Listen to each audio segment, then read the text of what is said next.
नमस्कार मित्रांनो, आजच्या व्हिडिओमध्ये आपण एक्सप्लेन करणार आहोत हॉलिवूडची एक सर्वात थ्रिलर मूवी। इथे 2 तासाची मूवी फक्त 15 मिनिटात बघायला मिळेल, म्हणून शेवट अजिबात मिस नका करू। चला तर मग सुरू करूया। मित्रांनो, या चित्रपटाचे नाव आहे सेरेनिटी, जो 2019 मध्ये प्रदर्शित झाला होता। या कथेत एक रहस्यमय बेट आहे, जिथे एक डील नावाचा माणूस अडकलेला आहे।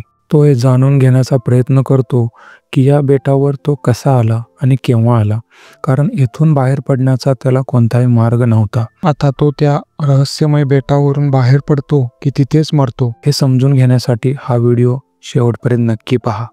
आपण या कथेचे मुख्य पात्र डीलला पाहतो। डीलकडे बोट आहे आणि त्याला मासेमारीची खूप आवड आहे। डील प्लायमाउथ या नावाच्या बेटावर राहतो। पैसे कमवण्यासाठी तो अनेकदा काही पर्यटकांना मासेमारीसाठी घेऊन जायचा। डील त्यांच्यासाठी मासेमारीचा रॉड लावायचा आणि पर्यटक स्वतः मासे पकडायचे, ज्यामुळे त्यांना खूप आनंद वाटायचा। त्या बदल्यात डीलला काही पैसे मिळत असत। आजही डील आणि त्याचा जोडीदार 2 पर्यटकासोबत आहेत, ज्यांनी मासेमारीसाठी पैसे दिले, पण आज काहीतरी वेगळे घडणार होते। मासे जवळ आल्यावर डील त्याच्या ग्राहकाला रॉड देण्यास नकार देतो। खरे तर डील बऱ्याच काळापासून एक विशिष्ट मासा पकडण्यासाठी गुंतलेला होता, आणि आज जेव्हा त्याला तो मासा दिसला तेव्हा त्याने त्या पर्यटकाला रॉड दिला नाही, आणि त्यामुळे पर्यटक त्याच्यावर खूप रागावला। परंतु डीलने त्याच्यावर चाकू दाखवला आणि त्याला गप्प बसवले। दुर्दैवाने इतके प्रयत्न करूनही त्यांना टुना मासा सापडत नाही। आता त्याला या पर्यटकांना पैसे परत द्यावे लागले। जरी डीलसाठी ही खूप मोठी गोष्ट नव्हती, परंतु ड्यूक खूप निराश झाला, कारण त्याला त्याच्या नातवाच्या विद्यापीठाची फी भरायची होती। डील त्याला पैसे द्यायचे वचन देतो। त्यानंतर तो त्याची मैत्रीण डायनाला भेटायला गेला। जेव्हा तो तिच्यासोबत वेळ घालवतो तेव्हा डायना त्याला काही पैसे देते। डील त्याला त्याच्या मुलाबद्दल विचारते। त्याला नौका आणि मासेमारीची खूप आवड होती। खरं तर डीलची इच्छा होती की त्याने ड्यूकला जाऊ द्यावे, जेणेकरून त्याला अशा ठिकाणी काम करता येईल जिथे अजून त्याला चांगले पैसे मिळतील। मग डील एका बारमध्ये जातो। बारटेंडरशी संवाद साधताना आपल्याला कळते की येथील लोकांना एकमेकांबद्दल अगदी छोटी गोष्टही माहीत आहे। आता हे असे का, हे आपल्याला पुढे समजेल। बारटेंडर म्हणतो की तू तो मासा 4 वेळा पकडायचा प्रयत्न केला, तू त्याला काहीतरी नाव द्यावे। डील त्याला म्हणतो की त्याचे नाव जस्टिस आहे। रात्री तो ड्यूकला पैसे देण्यासाठी जातो आणि त्याला सांगतो की उद्या आपण पुन्हा एकदा समुद्रात जाऊ। ड्यूक विचारतो की आपल्यासोबत किती ग्राहक येणार आहेत। डील म्हणतो आपण एकटेच जाऊ, कारण त्याला कोणत्याही परिस्थितीत तो मासा पकडायचा होता। ड्यूकला त्याचा निर्णय आवडला नाही, कारण त्याला त्याच्यासाठी पैसे मोजावे लागणार होते। जेव्हा डील रात्री घरी आला तेव्हा त्याचा मुलगा त्याला आठवला, जो त्याच्या घटस्फोटानंतर त्याच्या पत्नीसोबत राहत आहे। त्याला देखील त्याच्या वडिलांप्रमाणे मासेमारीची खूप आवड होती। दुसऱ्या दिवशी तो ड्यूकसोबत बोटीसह समुद्रात गेला।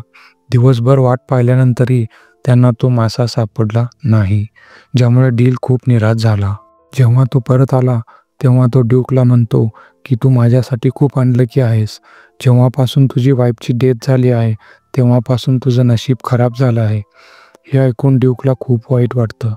तो रागाच्या भरात त्याच्या वस्तू घेऊन तिथून निघून जातो, परंतु खरे तर हे डीलने जाणीवपूर्वक केलेले असते, जेणेकरून ड्यूक दुसरीकडे काम शोधेल। जेव्हा तो रात्री बारमध्ये येतो तेव्हा त्याला बारटेंडर समजावतो की त्याने तो मासा पकडायचा हट्ट सोडला पाहिजे, परंतु डील त्याचे काही ऐकत नाही।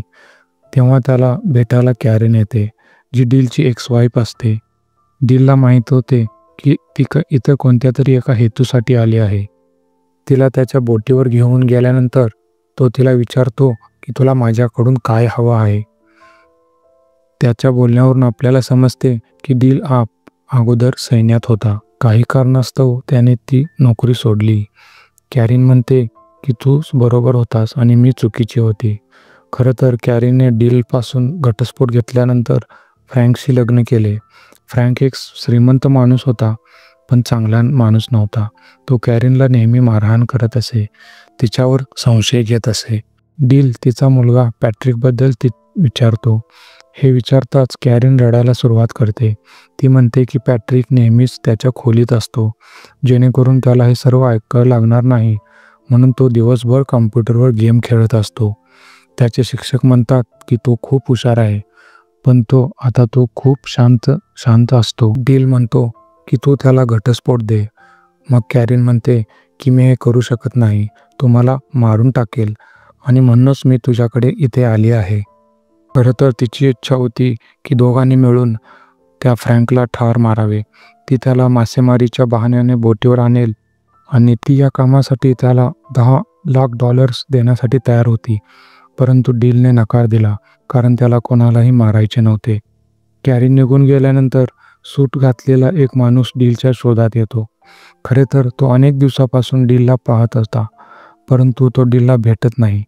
दुसऱ्या दिवशी सकाळी जेव्हा डील समुद्रात आंघोळ करायला गेलेला असतो, तेव्हा त्याला त्याच्या मुलाचा आवाज ऐकू येतो आणि एका क्षणाला त्याला असं वाटतं की आपला मुलगा समोरच आहे.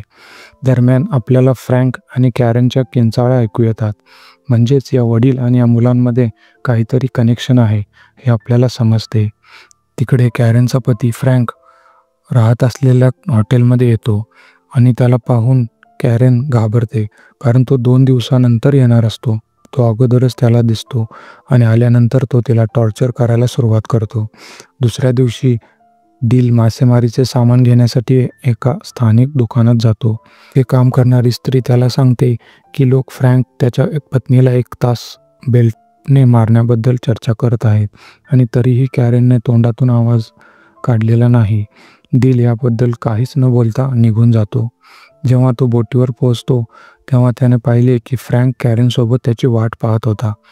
फ्रँक म्हणतो की माझ्या पत्नीने मला सांगितले आहे की तुला आम्हाला मासेमारीसाठी घेऊन जाणार नाहीस. डील म्हणतो की मी काही नियमांचे उल्लंघन केलेलं आहे, म्हणून मी कोणालाही एकट्याने बोटीवर घेऊन जाऊ शकत नाही.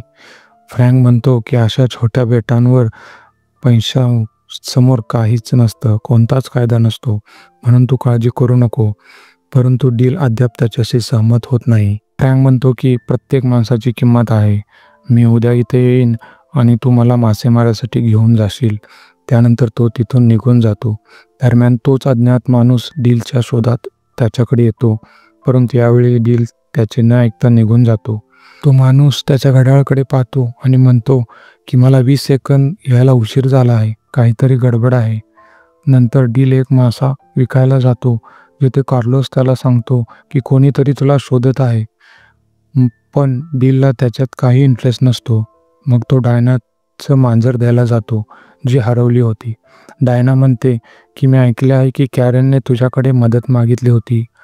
तू एक चांगला माणूस आहेस, मला वाटते की तू त्याला मदत केली पाहिजे. तेथून निघून गेल्यानंतर ड्यूक त्याला भेटायला येतो आणि तो म्हणतो की फ्रँक तुला फक्त एका दौऱ्यासाठी $10,000 देणार आहे.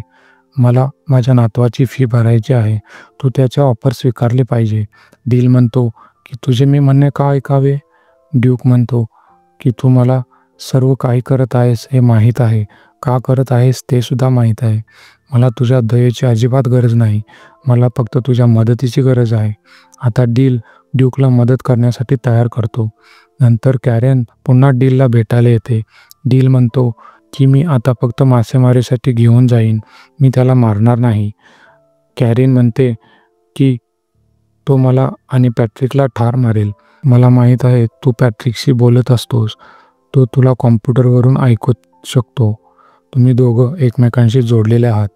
डील यावर काहीसुद्धा बोलत नाही. परंतु नंतर जेव्हा तो आणि ड्यूक समुद्रात असतात तेव्हा डील त्याच्या मनातली सगळी गोष्ट त्याला सांगतो की त्याला येथे काहीतरी गडबड वाटत आहे. मासेमारी दरम्यान डील फ्रँकला विचारतो की त्याला मुले आहेत का. फ्रँक म्हणतो की मला एक सावत्र मुलगा आहे. मी त्याच्याशी मैत्री करायचा खूप प्रयत्न केला, परंतु तो दिवसभर कॉम्प्युटरसोबत असतो. त्याचे गणिताचे शिक्षक म्हणतात की तो एक प्रतिभावान मुलगा आहे, परंतु तो सर्व दिवस कंटाळवाण्या खेळात घालवतो, ज्यामध्ये एक माणूस दिवसभर मासेमारी करतो. त्याला मी अजिबात आवडत नाही. डील विचारतो की तो तुमचा इतका दोष का करतो. फ्रँक म्हणतो की मला माहीत नाही, पण मी एक दिवस त्यालासुद्धा ठार मारेन. हे ऐकून डीलला खूप राग येतो, पण तो काही करण्यापूर्वी एक मोठा शार्क त्याच्या हुकमधून अडकतो आणि ते त्याला पकडतात. परत आल्यानंतर डील म्हणतो की आपण उद्या पुन्हा एकदा जाऊ. कॅरीनला बोलण्यासाठी त्याला संधी मिळते, म्हणून ती पुन्हा डीलला फ्रँकला मारण्याची ऑफर देते. कॅरीन म्हणते की पॅट्रिकलाही तेच हवे आहे. हे ऐकून डील विचारात पडतो. ड्यूकनेही त्याचे बोलणे ऐकलेले होते. तो डीलला विचारतो की तू त्या लोकांना ओळखतोस का? मग डील म्हणतो की हो, माझी ती एक्स वाईफ आहे. सैन्यातील सेवेनंतर मी युद्धाला गेलो होतो. तेथून परतल्यानंतर मला कळाले की फ्रँक बरोबर ही गेलेली आहे. ड्यूक त्याला कोणालाही न मारण्याचा सल्ला देतो, मग परिस्थिती काही असो. रात्री डील कॅरेनला भेटतो आणि त्याने त्याला सहमत दर्शवली की तो फ्रँकला ठार नक्की मारेल. त्याला पैशाची फार गरज होती. तो हे सर्व प्रेमासाठी करत नव्हता. जेव्हा डील घरी आला, तोच अज्ञात माणूस त्याला भेटायला आला होता, जो आपण या चित्रपटात अनेक वेळा पाहिला आहे. तो तेच उपकरण घेऊन आला होता ज्याद्वारे डील तो मासा पकडू शकेल, ज्याचे स्वप्न डील बऱ्याच वर्षापासून पाहत होता. तो उपकरण तो माणूस त्याला मोफत देणार होता. चुकून त्या माणसाच्या तोंडून निघते की हा सगळा एक खेळाचा नियम आहे आणि हा नियम मीच आहे. हे ऐकल्यानंतर डीलला खूप विचित्र वाटते आणि त्याला त्या माणसावर संशय येतो. म्हणून तो त्याला धमकावतो आणि विचारतो की तू कोण आहेस? मग तो माणूस त्याचं नाव रीड सांगतो आणि तो सांगतो की जे काही आहे ते काहीसुद्धा खरं नाही. हा फक्त एक गेम आहे. आपण सर्वजण एका गेममध्ये आहोत आणि हे गेमचा नियम असा आहे की यामध्ये कोणी कोणाला ठार मारू शकणार नाही. तू एक पात्र आहेस आणि तुला तो टोना मासा पकडायचा आहे. डेलला याच्यावर विश्वास बसत नव्हता, परंतु त्याला या ठिकाणाबद्दल नेहमीच शंका होती. तो येथे केव्हा आला आणि तो किती काळ राहिला हे त्याला फार आठवत नव्हते. येथे आपल्याला समजते की गेम कदाचित त्याच्या मुलाने तयार केली असावी, परंतु का आणि कशासाठी हे आपल्याला माहीत नाही. रीडचे म्हणणे होते की या गेममध्ये गेल्या काही दिवसापासून गडबड झाली आहे. म्हणजे ज्या व्यक्तीने हा गेम तयार केलेला आहे, कदाचित आपण त्या फ्रँक नावाच्या माणसाला ठार मारावे अशी त्याची इच्छा आहे. परंतु माझ्या नियमानुसार या बेटावर कोणालाही मारण्यात निषिद्ध आहे. म्हणून मी तुम्हाला नियम सांगण्यासाठी आलो आहे आणि मला माहीत नाही की गेम बनवणारी व्यक्ती नियम का बदलत आहे. डीलला त्याचे बोलणे बकवास वाटते. दुसऱ्या दिवशी सकाळी डीलच्या लक्षात येते की तो अलार्म वाजण्यापूर्वीच उठू शकत नाही, जे त्याला सूचित करते की कदाचित आपण एखाद्या गेममध्ये आहे. त्याला सर्वत्र तोच आवाज ऐकू येत असतो, जा आणि तो मासा पकड. डील आठवण्याचा प्रयत्न करतो की तो या बेटावर का आणि केव्हा आला, परंतु त्याला असे काहीच आठवत नाही. तो त्याच्या गाडीमध्ये बसतो आणि खूप दूर जातो आणि त्याला याची जाणीव होऊ लागते की खरंच तो स्वतःशीच बोलत आहे. त्याची शंका दूर होत नाही, म्हणून तो फोन करतो आणि रीड खरा माणूस आहे की खोटा हे शोधण्याचा प्रयत्न करतो. त्याला उत्तर मिळतं की रीड खराच आहे. सर्वांना कंटाळून डील शेवटी बारमध्ये जातो, जेणेकरून तिथं तो ड्रिंक करू शकेल. परंतु बारटेंडर देखील त्याला तीच गोष्ट विचारतो की म्हणतो की आज तुम्ही मासेमारीला जात नाहीत आहात, तुम्ही कामावर जायला हवे, पर्यटकांना घेऊन जाऊ नको. ते नेहमीच त्रास देत असतात. म्हणजेच गेमचे नियम फ्रँकला मारू नका असे सांगत होते, पण पॅट्रिकच्या डोक्यात काहीतरी वेगळेच सुरू होते. दुसरीकडे असे दाखवले जाते की जेव्हा कॅरीनने तिचे डोळे उघडले तेव्हा तिला बाथरूममध्ये फ्रँक जखमी अवस्थेत आढळला. काल रात्री 6 लोकांनी त्याला ठार मारण्याचा प्रयत्न केला. खरं तर हे काम ड्यूकचे होते. त्याने काही लोकांना फ्रँकला ठार मारण्यासाठी पैसे दिले, जेणेकरून तो आज बोटीवर येऊ शकणार नाही. जेव्हा डील समुद्रकिनाऱ्यावर निराश होऊन बसतो तेव्हा रीड त्याच्याजवळ येतो आणि त्याला म्हणतो की मी इथे का आहे मला समजत नाही. माझ्या आयुष्याचा उद्देश काय आहे याबद्दल मला काहीच माहिती नाही, परंतु इथं काय चाललेलं आहे हे सुद्धा मला माहीत नाही. का मी वेडा झालो आहे का असे विचारतो. त्यावर रीड म्हणतो, या बाबतीत तर मला काहीच माहीत नाही, पण मला हे माहीत आहे की इथे काय घडत आहे. आपण सर्वजण कोणाच्या तरी स्वप्नात आहोत आणि आपल्याबद्दल फक्त तोच जाणतो ज्याने आपल्याला निर्माण केले. कदाचित तुलाही माहीत आहे की तो कोण आहे. डील म्हणतो की हो, तो एक लहान मुलगा आहे जो एक अंधाऱ्या खोलीत बसून आपल्याला पाहत आहे. त्याचे सावत्र वडील त्याच्या आईला मारत राहतात. कदाचित म्हणूनच त्याने हा गेम बनवला. एक दिवस तो आपल्या खऱ्या वडिलांना परत मिळवू शकेल आणि त्याच्या सावत्र वडिलांना धडा शिकू शकेल या आशेने. काही झाले तरी मी त्याला नाही देणार अशी त्याची इच्छा आहे. म्हणूनच मी आज फ्रँकला मारेन. यावर रीड म्हणतो, तुला हेच हवे असेल तर मी खेळाचे नियम मोडतो. जर आपल्या निर्मात्याला हेच हवे असेल तर तुम्ही तेच केलं पाहिजे. कॅरेन फ्रँकला बोटीवर आणते. त्यानंतर डील पळत आपल्या बोटीजवळ येतो. खरं तर पॅट्रिकने असा एक गेम बनवला होता ज्यामध्ये तो त्याच्या वडिलांसोबत वेळ घालवू शकत होता. पण जसजसं त्याचा सावत्र वडिलांचा छळ वाढत गेला तसतशी पॅट्रिकच्या हृदयात त्याला ठार मारण्याची आगही वाढत गेली. पॅट्रिकला फक्त एक संकेत मिळवायचा होता की फ्रँकला मारणे चुकीचे नाही. म्हणून त्याने डीलला गेममध्ये विचार करण्याची परवानगी दिली, जेणेकरून डील त्याच्या हृदयाचे ऐकेल आणि पॅट्रिक जे काही निर्णय घेईल तोच होईल. म्हणूनच हा गेम वारंवार त्याला आठवण करून देत होता की त्याला फक्त मासा पकडायचा आहे. परंतु डीलची विचारसरणी आता बदलू लागली होती. बरं, डील बोटजवळ पोहोचतो जिथे फ्रँक आणि कॅरेन आधीच उपस्थित होते. डील फ्रँकला समुद्रात घेऊन जातो. फ्रँकची स्थिती आधीच खूप वाईट होती. जेव्हा डीलने फ्रँकच्या हातात रॉड दिली तेव्हा त्याला एक मोठी शार्क ओढते आणि त्याचा मृत्यू होतो. वास्तविक जगात पॅट्रिक म्हणजे डीलचा मुलगा प्रत्यक्षात त्याच्या सावत्र वडील फ्रँक यांना ठार मारतो आणि आपल्याला कळते की डीलची खरी लढाई त्याच्या मृत्यूनंतरच संपली होती. गेममध्ये जे काही होते ते फक्त पॅट्रिकचे विचार आहेत.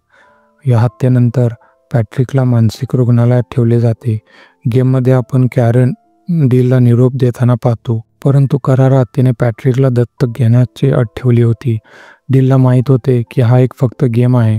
मग कॅरेन रडते आणि म्हणते की एखाद्या दिवशी तू मला नक्की भेटशील.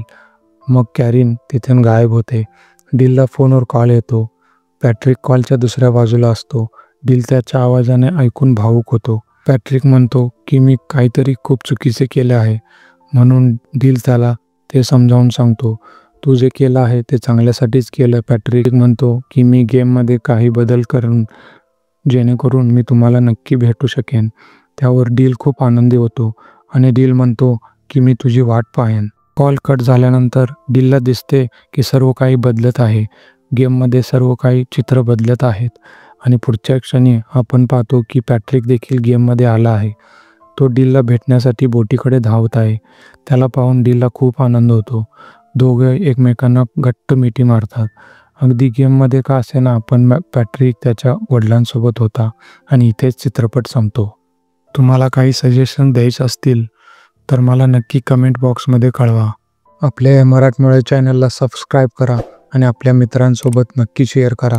धन्यवाद. भेटूया नवीन व्हिडिओमध्ये.